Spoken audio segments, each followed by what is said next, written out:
मैं सभी सनातनियों से एक बात अवश्य कहना चाहूंगा कि जब से हमने इन कबीरपंथियों का भांडाफोड़ करना प्रारंभ किया है, बहुत धमकियां आ रही हैं, हमें जान से मारने की धमकी आ रही है, बहुत कुछ बिगाड़ने की धमकी आ रही है, तुम्हारा ये बिगाड़ देंगे, तुम्हें ऐसा कर देंगे। तुम कुछ भी कर लो, मेरे साथ तो भगवान श्री राम और हनुमान जी की शक्ति है, तुम मेरा क्या बिगाड़ पाओगे? तुम क्या बिगाड़ सकते हो मेरा? क्योंकि हिंदू समाज के अंदर मेरे जैसे पता नहीं कितने हैं कि जब जब इस देश के अंदर पाखंड तुम जैसे लोग फैलाएंगे, तब तक मुझ जैसे पता नहीं कितने और लोग निकल के आएंगे और इस हिंदू समाज को जो धर्म और शास्त्रों के साथ छेड़खानी करने का प्रयास कर रहे हैं, उसके विरोध करने के लिए बहुत लोग जन्म लेंगे। लेकिन मैं बहुत शीघ्र प्रमाण के साथ मैं आने वाला हूं आपके सामने, एक एक चीज का प्रमाण मैं आपके सामने रखूंगा और मैं बताऊंगा किस प्रकार से इतना बड़ा पाखंड, कुछ वर्षों के अंदर इतना बड़ा पाखंड इस देश के अंदर भगवान के नाम पर इतना बड़ा पाखंड रच दिया गया, जिसमें कि हमारे राम को, भगवान श्री कृष्ण को और वेद को अपमानित करने का काम करा जा रहा है, भोली भाली जनता को बहकाने का काम करा जा रहा है और वेदों के अंदर छेड़खानी कर दी गई।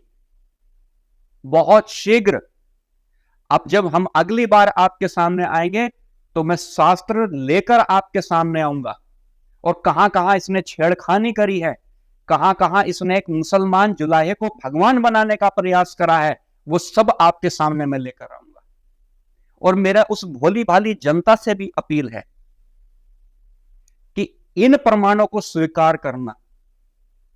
मेरे पास बहुत फोन आ रहे हैं, आज हमारी संस्था के पास बहुत फोन आ रहे हैं कि किस प्रकार से महिलाओं को बुलाया जाता है, उन्हें टीवी के ऊपर दीक्षा दी जाती है।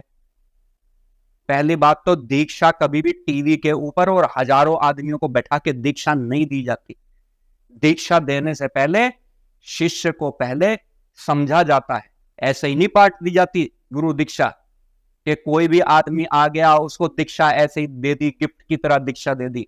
उचित पात्र को उसकी भक्ति देखकर, उसकी साधना देखकर, उसका सामर्थ्य देखकर उसको तब दीक्षा दी जाती है और एकांत में दी जाती है, ऐसे ग्रुप में नहीं दी जाती। जो इस प्रकार से कृत्य कर रहे हैं कि 200 आदमी लाइन में बैठा के उनको गुरु दीक्षा बांट दी जाती है, जैसे मिठाई, चॉकलेट, टॉफी बच्चों को बांट दी जाती है, ये गुरु दीक्षा ऐसे नहीं बांटी जाती।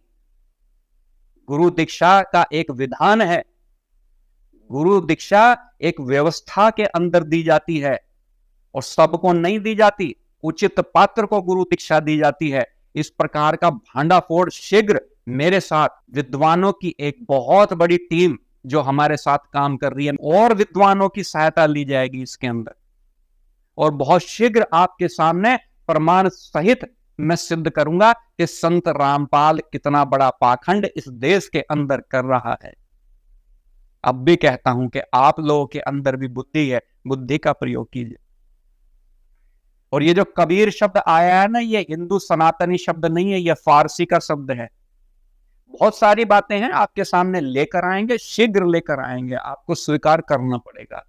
मैं अपने हिंदू समाज को यह वचन देता हूं कि जिस प्रकार से ये कबीर पंथी एक पंथ बनाकर जिस प्रकार से हिंदू धर्म को अपमानित करा जा रहा है, शास्त्रों के साथ छेड़खानी करी जा रही है, एक साधारण एक क्रिमिनल आदमी को संत की उपाधि देकर वो अपने आप को भगवान ईश्वर घोषित कर रहा है, इनका जल्दी मुखौटा मैं सबके सामने उतार कर मानूंगा। अब मैं दूसरी बात लेके आता हूं। एक बहुत बड़े कथावाचक हैं राजन जी। मैं राजन जी का बहुत सम्मान करता हूं। राजन जी जिस प्रकार से राम कथा करते हैं, मैं उनको बहुत पसंद करता हूं। उनकी भाषा शैली को मैं बहुत पसंद करता हूं। जिस प्रकार से वो रामचरितमानस का व्याख्यान करते हैं, वो अति अनुकरणीय है, उसे सुनने में बहुत आनंद आता है। माता सरस्वती का वास राजन जी की वाणी में। लेकिन मुझे बहुत दुख हुआ कि राजन जी अपनी कथा में एक मुसलमान जिहादी जुलाहे को भगवान की तुलना उससे कर देते हैं और मीरा के साथ कबीर को बोलते हैं कि वो सह शरीर परमात्मा के धाम को गए। मैं राजन जी आपसे कहता हूं कि इस बात के लिए आपने जो कथा में हजारों व्यक्तियों के सामने जो ये बात बोली है, उसके लिए आपको क्षमा मांगनी चाहिए। आपने सनातन संस्कृति का अपमान कर दिया है, भले ही अज्ञानतावश किया हो। आपको यह भी ज्ञान लेना पड़ेगा कि इस वक्त हिंदू समाज को कौन बदनाम करने का प्रयास कर रहा है, कौन इसका अपमान कर रहा है। आज भी गोरखपुर डिस्ट्रिक्ट में इसकी मजार है, मगर नगर में इसकी मजार है, जाके पता करिए। यह एक मुसलमान जुलाहा था, यह हिंदुओं के शास्त्र विरोधी काम करता था। आप जिस राम कथा में इसकी बड़ाई कर रहे थे, यह उस राम को भी अपमानित करता है। हमारे भगवान राम को यह कबीर अपमानित करता है। तो आपकी इस तरह से इस जिहादी मुसलमान इस व्यक्ति की प्रशंसा करना यह बहुत दुखद है। अपने हिंदू धर्म को ऐसे अपमानित मत कीजिए। आपको क्या आवश्यकता पड़ी है? आप राम कथा कर रहे हैं, आप मीरा का उल्लेख उसके अंदर अवश्य कीजिए। हिंदू साधु संतों का संस्कृति में अनेक हिंदू संत महात्मा हुए हैं, उनका आप उल्लेख रामचरितमानस में अवश्य कर सकते हैं, यह बड़ा अच्छा है। लेकिन मुसलमानों का उल्लेख आप राम कथा के दौरान आप कर रहे हैं, तो यह बहुत शर्मनाक हमारे हिंदू समाज के लिए है। क्या आवश्यकता पड़ी है आपको मुसलमान जुलाहे की? एक भगवान आप कह रहे हैं कि वो सह शरीर परमात्मा के पास गया, झूठ है। ये प्रचार प्रसार तो दूसरे पाखंडी लोग लगातार नित्य प्रतिदिन कर रहे हैं। तो आप हिंदू समाज के मन में जो पहले से ही भगवान राम को और भगवान श्री कृष्ण को झूठ बता रहे हैं, आप उनको एक तरीके से कबीर की प्रशंसा करके आप एक प्रकार से उनको आप बल देने का काम कर रहे हैं।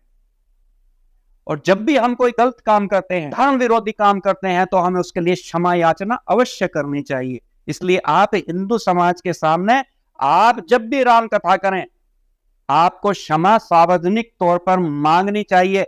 नहीं तो ध्यान रखिएगा, उस परमात्मा से, उस राम से बड़ा कोई नहीं है। जो राम आपको रोटी देते हैं ना, जो भगवान राम और हनुमान जी, आज आप उनकी कथा करके 2 रोटी खा रहे, आप अपना पेट पाल रहे हैं, और जो आपकी जो सहयोगी टीम है उसका भी पेट आज भगवान राम की कथा करने से भर रहा है।